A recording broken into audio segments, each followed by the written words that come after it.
ಅಖಿಲ, ಏನಿದು ಇನ್ನು ತಿಂಗಳೇ ಮುಗ್ದಿಲ್ಲ, ಚೆಕ್ಸ್ ಬರಿತಾ ಇದೆಯಾ? ಇಲ್ಲ ರಘು, ಇದು ತಿಂಗಳು ಪೇಮೆಂಟ್ ಆಗಿ ಕೊಡುವಂಥ ಚೆಕ್ ಅಲ್ಲ. ರತ್ನವೇಣಿಯವ್ರಿಗೋಸ್ಕರ ಬರಿತಾ ಇದ್ದೀನಿ. ಅವ್ರಿಗೆ ಯಾಕೆ? ತಿಂಡಿ ತಿನ್ನುವಾಗ ರತ್ನವೇಣಿ ಹೇಳಿದ್ದನ್ನು ಕೇಳಿಸ್ಕೊಂಡ್ರಲ್ಲ ರಘು, ಅದು ಯಾರ ಹತ್ರನೂ ಚೀಟಿ ಹಾಕಿ ಬೇಕಾದ ಸಮಯಕ್ಕೆ ದುಡ್ಡು ಬರದೆ ಪರದಾಡ್ತಾ ಇದ್ದಾರೆ. ಸುಮ್ಮನೆ ಯಾಕೆ ಅವ್ರಿಗಂಥ ಅವಸ್ಥೆ? ಅವ್ರ ಅವಶ್ಯಕತೆಗೆ, ಎಮರ್ಜೆನ್ಸಿಗೆ ಬೇಕಾಗುತ್ತೇನೋ ಅಂತ ಅವ್ರಿಗೆ ದುಡ್ಡು ಕೊಡೋಣ ಅಂತ ಅಂದ್ಕೊಂಡೆ. ಅದು ಅಲ್ಲದೆ ನಮ್ಮ ಮನೆಗೆ ರತ್ನವೇಣಿ ಬಂದು ಇಷ್ಟು ಸಮಯ ಆಗಿದೆ, ಯಾರ ಹತ್ರನೂ ಒಂದು ಪೈಸಾ ಬೇಕು ಅಂತಲೂ ಕೇಳಿದವರಲ್ಲ. ಅದೇನೋ ನಿಜ, ಆದ್ರೆ ನನಗೆ ಯಾಕೋ ನೀನು ಕೊಡೋದು ಬೇಡ ಅನಿಸ್ತಿದೆ. ಯಾಕೆ ರಘು? ತಪ್ಪು ತಿಳಿಬೇಡ ಅಖಿಲ, ಅವರು ಈ ಮನೆ ಬೀಗರು. ಅವ್ರಿಗೇನೇ ದುಡ್ಡು ಬೇಕಿದ್ರೂ ಜನನೇ ಹತ್ರ ಕೇಳಿ ಇಸ್ಕೋತಾರಲ್ವಾ? ನೋಡಿ ರಘು, ವಯಸ್ಸಾಗ್ತಾ ಆಗ್ತಾ ನಮಗಿಂತ ಚಿಕ್ಕ ವಯಸ್ಸಿನವ್ರ ಹತ್ರ ದುಡ್ಡು ಬೇಕು ಅಂತ ಕೇಳಕ್ಕೆ ಕಷ್ಟ ಆಗುತ್ತಲ್ವಾ? ಅವರು ಗಂಡನ ಮನೇಲಿ ಅವ್ರಿಗೆ ಯಾವ ಸೌಕರ್ಯ ಇದೆಯೋ ಇಲ್ವೋ ನಮಗೆ ಗೊತ್ತಿಲ್ಲ. ಗಂಡನೇ ಇಲ್ಲ ಅಂದಮೇಲೆ ಇವರು ಅಲ್ಲಿಗೆ ಯಾಕಾದರೂ ಹೋಗ್ತಾರೆ? ಆಮೇಲೆ ಅವ್ರಿಗಾದರೂ ಆಗೋರು ಯಾರಿದ್ದಾರೆ ಹೇಳಿ?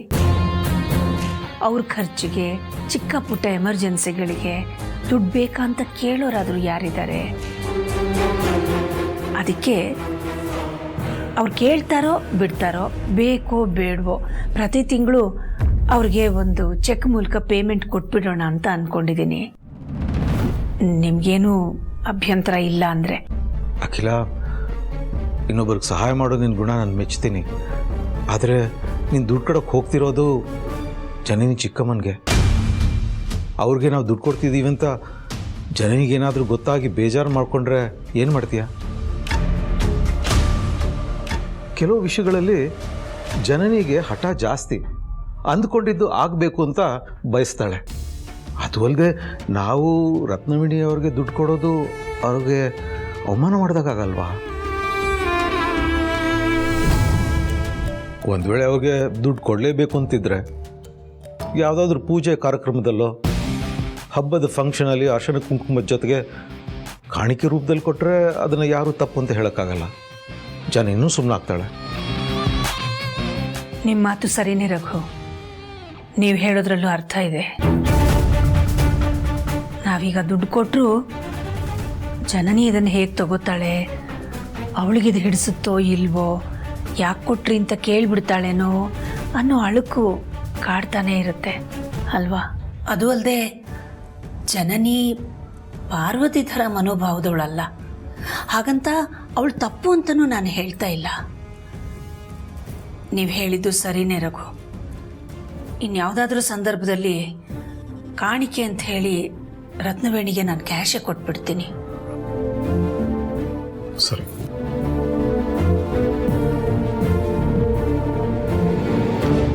ಕ್ಯಾನ್ಸಲ್ಡ್ ಅಂತ ಕೌಂಟರ್ ಫಾಯಿಲಲ್ಲಿ ಬರೆದ್ಬಿಡು.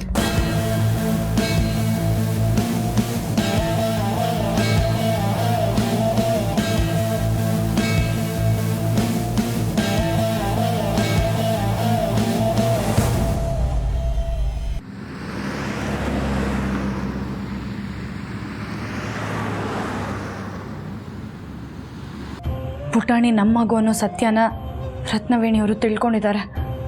ಅದಕ್ಕೆ ಪುಟಾಣಿನ ದರಿದ್ರದವಳು ಅಂತ ಮಾತಾಡ್ಸಿದ್ದಾರೆ. ಹೌದು ಚಿಕ್ಕಮ್ಮ, ನನಗೂ ಹಾಗೆ ಅನ್ನಿಸ್ತಾ ಇದೆ. ನನ್ನ ಪ್ರಕಾರ ಅವರೇ ಅದನ್ನು ಹೇಳಿರ್ತಾರೆ. ಯಾಕೆಂದರೆ ಅವ್ರಿಗಿವಾಗ ಗೊತ್ತಾಗಿದೆ ಅಲ್ವಾ, ಪುಟಾಣಿ ಜನನಿ ಮಗು ಅಲ್ಲ ಅಂತ. ಹೌದು, ಹಾಗಾದರೆ ಈ ವಿಷಯನ ಆ ಯಮ್ಮ ಅಖಿಲಕ್ಕನಿಗೆ ಹೇಳ್ಬಿಡ್ತಾಳೆ ಅಂತ ಅನಿಸ್ತಿದೆ. ಹಾಗಂತೀರ ಚಿಕ್ಕತ್ತೆ? ಹ್ಞೂ, ಗ್ಯಾರಂಟಿ ಹೇಳ್ತಾಳೆ. ಹಾಗಾದ್ರೆ ನಮ್ಮ ಜನನಿ ಗತಿ ಏನಾಗುತ್ತೋ ಏನೋ.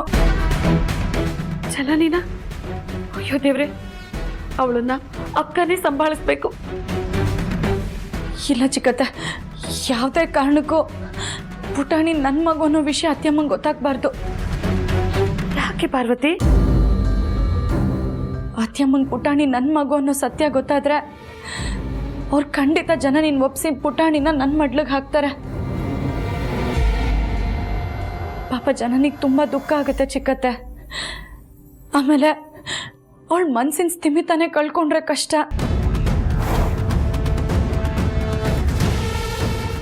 ಗಾಬರಿ ಆಗ್ಬಿಡ ಪಾರು. ನನ್ನ ಪ್ರಕಾರ ರತ್ನವೇಣಿಗೆ ಪುಟಾಣಿ ನಮ್ಮ ಮಗು ಅನ್ನೋ ಸತ್ಯನ ಎಲ್ಲರ ಮುಂದೆ ಹೇಳೋ ಉದ್ದೇಶ ಇಲ್ಲ ಅಂತ ಅನಿಸುತ್ತೆ. ಹಾಗಿದ್ದಿದ್ರೆ ನಿನ್ನೆ ಅವರು ಡಾಕ್ಟರ್ ಹತ್ರ ಹೋಗಿ ಮಾತಾಡ್ಕೊಂಡು ಬಂದಾಗಲೇ ಎಲ್ಲರ ಮುಂದೆ ಹೇಳಬೇಕಿತ್ತಲ್ವಾ? ಅಟ್ಲೀಸ್ಟ್ ಅಮ್ಮನ ಹತ್ರ ಆದರೂ ಹೇಳಬೇಕಿತ್ತಲ್ಲ. ಹಾಗಾದರೆ ಅವ್ರ ಉದ್ದೇಶ ಏನು? ಯಾವ ಕಾರಣಕ್ಕೆ ಅವರು ನನಗೆ ಹೆರಿಗೆ ಮಾಡಿಸಿ ಡಾಕ್ಟರ್ನ ಭೇಟಿಯಾಗಿ ಸತ್ಯ ತಿಳ್ಕೊಂಡ್ರು?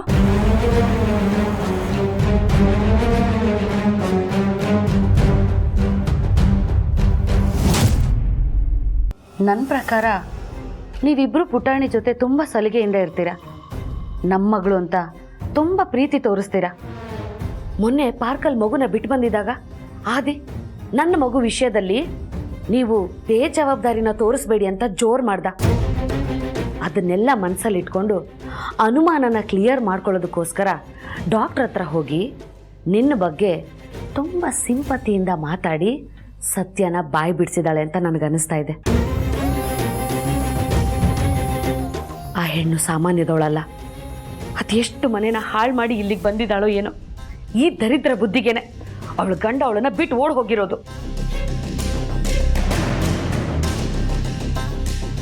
ಹಾಗಾದರೆ ಪ್ರೀತು ಜನನಿ ಜೊತೆ ನಮ್ಮ ಮಗು ಇದ್ದಿದ್ದ ಫೋಟೋನು ಅವರೇ ಬಿಡಿಸಿರ್ಬೋದು.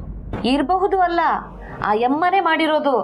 ಯಾಕಂದ್ರೆ ಪುಟಾಣಿ ಈಗ ನಿಮ್ಮಿಬ್ರು ಮಗು ಅಂತ ಗೊತ್ತಾಗಿದೆಯಲ್ಲ, ಅದಕ್ಕೆ ಫೋಟೋನ ಅವಳೇ ಬೀಳ್ತಿರ್ತಾಳೆ. ಗಾಳಿಗೆ ಬಿದ್ದಿದೆ ಅಂತ ಸುಳ್ಳು ಹೇಳಿರ್ತಾಳೆ. ಸರಿ, ಈ ವಿಷಯನ ಅವ್ರು ಇನ್ನೂ ಜನನಿಗೆ ಹೇಳಿಲ್ಲ ಅಂದರೆ ಸತ್ಯ ತಿಳ್ಕೊಂಡಾದ್ರು ಅವ್ರು ಏನು ಮಾಡ್ತಾರೆ? ಜನನಿಗೆ ಹೇಳಿದರೆ ಅವಳು ಬೇಜಾರು ಮಾಡ್ಕೋತಾಳೆ. ಅಲ್ಲದೆ ಅವಳ ಆರೋಗ್ಯ ಹಾಳಾಗುತ್ತೆ ಅಂತ ನಿನ್ನ ಥರನೇ ಯೋಚನೆ ಮಾಡಿ ಸುಮ್ಮನೆ ಇರಬಹುದಲ್ವಾ? ಅಥವಾ 4 ಜನದ ಮುಂದೆ ಇದು ಜನನಿ ಮಗು ಅಲ್ಲ ಅನ್ನೋ ವಿಷಯ ಗೊತ್ತಾಗಿ ಅವಳಿಗೆ ಅವಮಾನ ಆದರೆ ಅದನ್ನು ಅವಳಿಗೆ ಸಹಿಸ್ಕೊಳ್ಳೋಕ್ಕಾಗಲ್ಲ ಅನ್ನೋ ಸತ್ಯ ಗೊತ್ತಾಗಿ ಅವಳು ಬಾಯಿ ಮುಚ್ಕೊಂಡಿದ್ರೆ? ಹೌದು ಚಿಕ್ಕಮ್ಮ, ನನಗೂ ಅದಕ್ಕೆ ಸುಮ್ಮನೆ ಇದ್ದಾರೆ ಅಂತ ಅನಿಸುತ್ತೆ. ಆದ್ರೀಗ ಆತಂಕ ಆಗ್ತಾ ಇರೋದು ನನ್ನ ಮಗಳ ಮೇಲೆ. ಇಷ್ಟು ದಿವಸ ಅವ್ರಿಗೆ ನನ್ನ ನೆರಳು ಕಂಡ್ರೂ ಆಗ್ತಾ ಇರಲಿಲ್ಲ. ಅಂಥದ್ರಲ್ಲಿ ಈಗ ನಮ್ಮ ಪುಟಾಣಿ ನನ್ನ ಮಗಳು ಅನ್ನೋ ಸತ್ಯ ಅವ್ರಿಗೆ ಗೊತ್ತಾಗಿದೆ. ಇನ್ನು ಮುಂದೆ ನನ್ನ ಮಗಳನ್ನ ಹೇಗೆ ನಡೆಸ್ಕೋತಾರೋ ಏನೋ ನೆನೆಸ್ಕೊಂಡ್ರೆ ಭಯ ಆಗ್ತಾ ಇದೆ ಯಜಮಾನ್ರೆ. ನನ್ನ ಪ್ರಕಾರ ಇದಕ್ಕೆಲ್ಲ ಇರೋ ಒಂದೇ ಒಂದು ಪರಿಹಾರ ಅಂದರೆ ನೀನೇ ಅಕ್ಕನ ಹತ್ರ ಹೋಗಿ ಈ ಪುಟಾಣಿ ನನ್ನ ಮಗಳು ಅಂತ ಸತ್ಯನ ಒಪ್ಕೊಳ್ಳೋದು.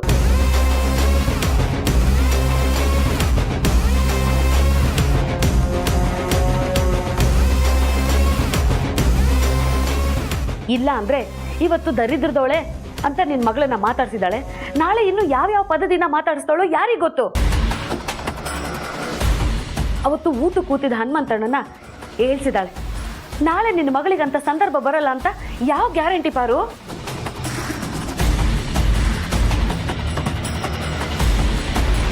ನೀವು ಹೇಳ್ತಾ ಇರೋದು ಸರಿ ಅನಿಸ್ತದೆ ಚಿಕ್ಕತ್ತೆ. ಅಂದರೆ ಪಾರು, ಸತ್ಯನ ಅಮ್ಮನ ಹತ್ರ ಹೇಳ್ತೀಯಾ? ಹೌದು.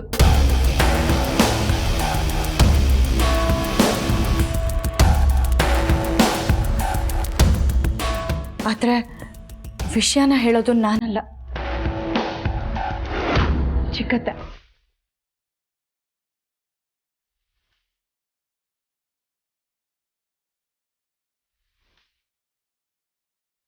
ಹೌದು ಚಿಕ್ಕತ್ತೆ, ನನಗೋಸ್ಕರ, ಈ ಮನೆಗೋಸ್ಕರ ನೀವೇ ಅತ್ಯಮ್ಮನ ಹತ್ರ ಸತ್ಯ ಹೇಳಬೇಕು. ನೋಡಿ, ನೀವು ಏನು ಹೇಳಬೇಕು ಅನ್ನೋದನ್ನು ನಾನು ನಿಮಗೆ ಹೇಳ್ಕೊಡ್ತೀನಿ. ಹಾಂ ಹಾಂ, ಸರಿನಮ್ಮ.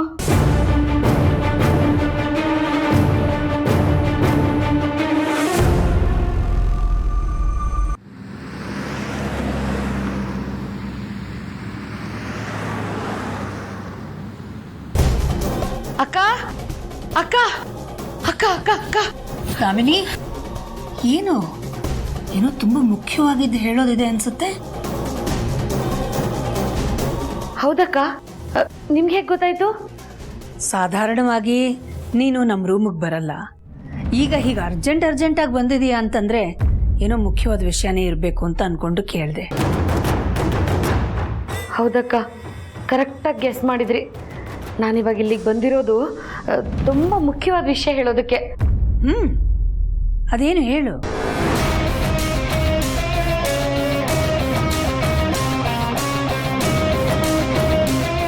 ಅಕ್ಕ, ಅದು ನಮ್ಮ ಪುಟಾಣಿ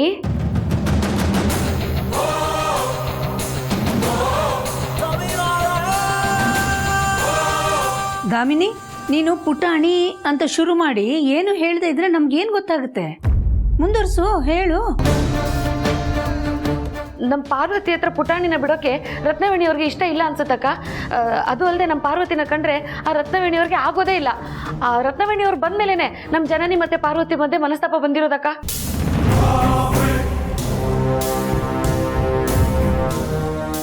ದಾಮಿನಿ, ಒಬ್ಬರ ಬಗ್ಗೆ ಏನಾದರೂ ಒಳ್ಳೇದು ಮಾತಾಡಬೇಕು ಅಂತಂದಾಗ ಯೋಚನೆ ಮಾಡೋ ಅವಶ್ಯಕತೆನೇ ಇರಲ್ಲ. ಆದರೆ ಏನಾದರೂ ಕೆಟ್ಟದ್ದನ್ನು ಹೇಳಬೇಕು ಅಂತಂದಾಗ 10 ಸಲ ಯೋಚನೆ ಮಾಡಬೇಕಾಗತ್ತೆ.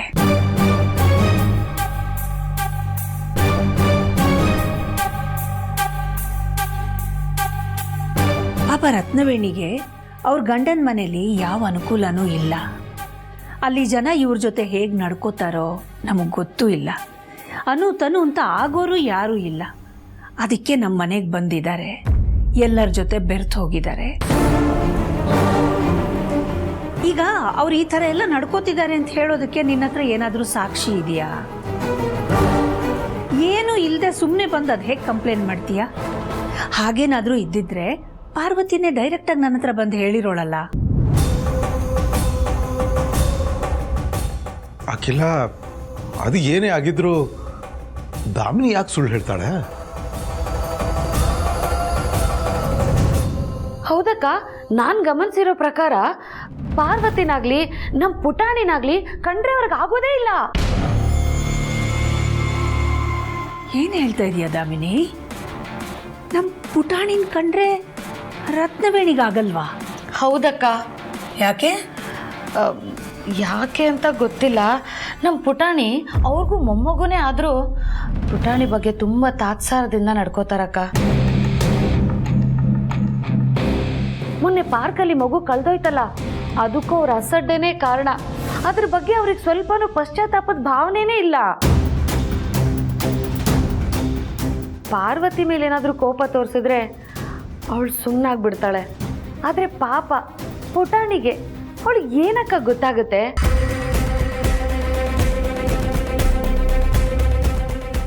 ಅದಕ್ಕೆ ಪುಟಾಣಿನ ನೋಯಿಸಬಾರ್ದು ಅಂದರೆ ರತ್ನವೇಣಿಯವ್ರಿಗೆ ನೀವೇ ಸೂಕ್ಷ್ಮವಾಗಿ ಸ್ವಲ್ಪ ಬುದ್ಧಿ ಹೇಳಬೇಕಕ್ಕ. ಹೇಳ್ಬೋದಾ?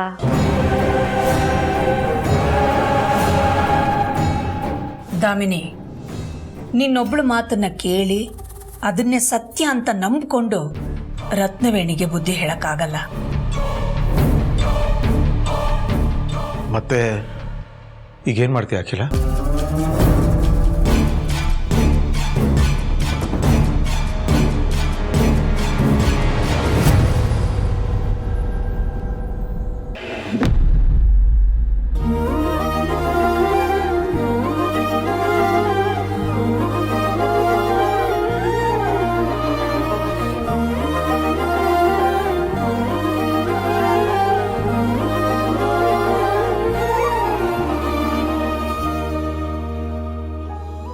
ಪುಟಾಣಿ,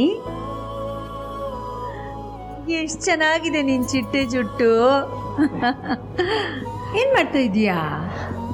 ಹೋಮ್ವರ್ಕ್ ಮಾಡ್ತಿದ್ದೀನಿ ಅಜ್ಜಿ. ಏನ್ ಹೋಮ್ವರ್ಕು? ಇದು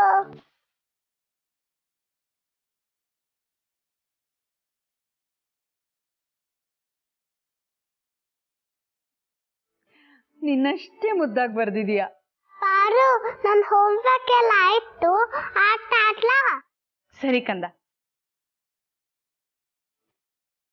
ಪುಟಾಣಿ, ನೀನು ಆಟಕ್ಕೆ ಹೋಗಕ್ ಮುಂಚೆ ನಾನು ನಿನ್ನ ಹತ್ರ ಏನೋ ಕೇಳ್ತೀನಿ, ನೀನ್ ಹೇಳ್ತೀಯಾ? ಹ್ಞೂ ಅಜ್ಜಿ. ಈ ಮನೇಲಿ ನಿನಗೆ ಯಾರ್ಯಾರು ಇಷ್ಟ? ಸಾರಥಿ ನೀವು. ಹೌದಾ? So nice, sweet. ಆಮೇಲೆ ಯಾರು ಇಷ್ಟ? ಈ ತಟ್ಟೆ ಇಷ್ಟ.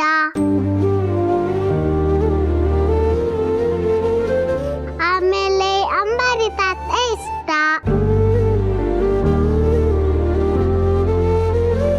ದಾಮಿನಿ ಅಜ್ಜಿ ಇಷ್ಟ. ಮೋಹನ್ ತಟ್ಟೆ ಇಷ್ಟ.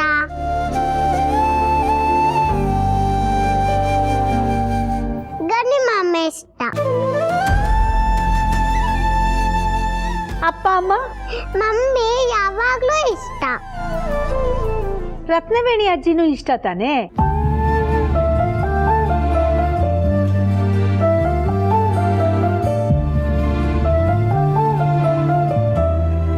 ಯಾಕೆ ಪುಟಾಣಿ, ರತ್ನವೇಣಿ ಅಜ್ಜಿ ಇಷ್ಟ ಆಗಲ್ವಾ? ಯಾಕೆ? ಮೊದ್ಲು ನನ್ನನ್ನ ಪ್ರೀತಿ ಮಾಡ್ತಿದ್ರು, ಈಗ ಬೈತಾರೆ, ಕೋಪ ಮಾಡ್ಕೋತಾರೆ.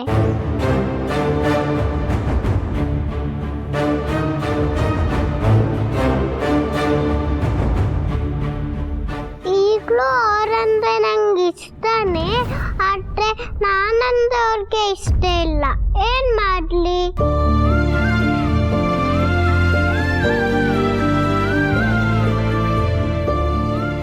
ಅರೆ ಏನಿದು ಅದಕ್ಕೆ ಎಲ್ಲರೂ ಪುಟಾಣಿ ಹತ್ರ ಸೇರ್ಕೊಂಡಿದ್ದೀರಾ?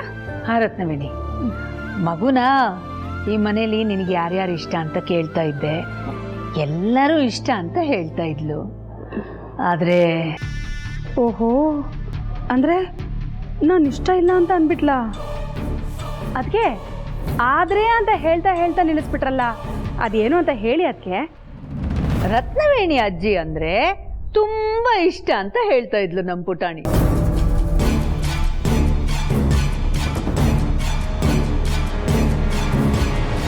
ಹೌದಾ? ಅದಕ್ಕೆ ನಾನು ಏನು ಹೇಳ್ತಿದ್ದೀನಿ ಅಂತಂದರೆ, ನಾಳೆ ಒಂದು ದಿವಸ ಪುಟಾಣಿನ ನಿಮ್ಮ ಜೊತೆ ಹೊರಗಡೆ ಸುತ್ತಾಡ್ಸಕ್ಕೆ ಕರ್ಕೊಂಡು ಹೋಗಿ.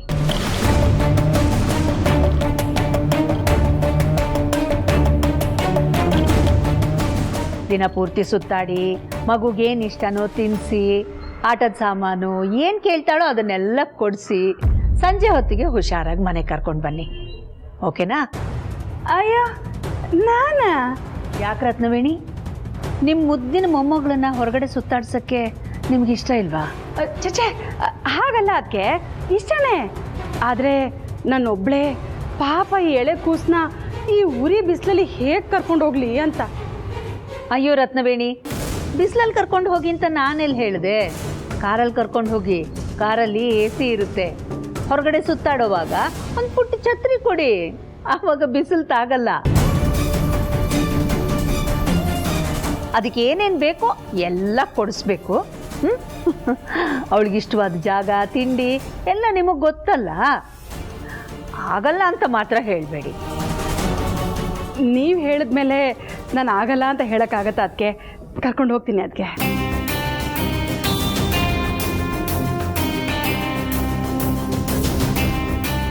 ಪುಟಾಣಿ, ರತ್ನವೇಣಿ ಅಜ್ಜಿ ಜೊತೆ ನಾಳೆ ಹೊರಗೆ ಹೋಗಿ ಸುತ್ತಾಡ್ಕೊಂಡು ಬರ್ತೀಯಲ್ಲ?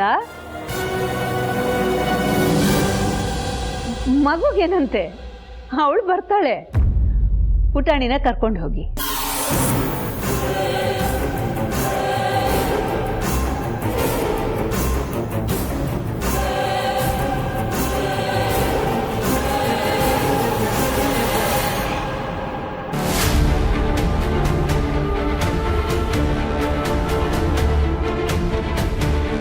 ಪಾರು, ನಾನು ಆಟ ಆಡ್ಲಾ?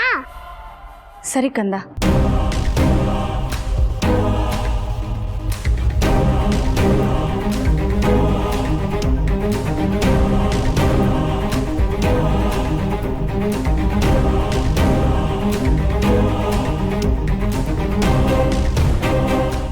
ಅಲ್ಲ, ಅಕ್ಕನ ಹತ್ರ ಈ ಅಮ್ಮನ ಬಗ್ಗೆ ಈಗಷ್ಟೇ ಎಷ್ಟೊಂದು ಕಂಪ್ಲೇಂಟ್ ಹೇಳಿ ಬಂದಿದ್ದೀನಿ. ಆದ್ರೆ ಮತ್ತೆ ಪುಟಾಣಿನ ಅವ್ರ ಜೊತೆನೆ ಹೊರಗಡೆ ಕಳಿಸ್ತಿದ್ನಿ ಅಂತಿದಾರಲ್ಲ, ಯಾಕೆ ಅಂತಾನೆ ಗೊತ್ತಾಗ್ತಿಲ್ಲ.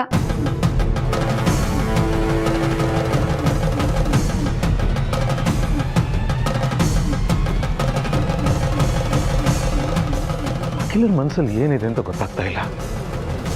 ನಾನು ಈಗಲೇ ಹೋಗಿ ಅವಳ ಹತ್ರ ಮಾತಾಡ್ತೇನೆ.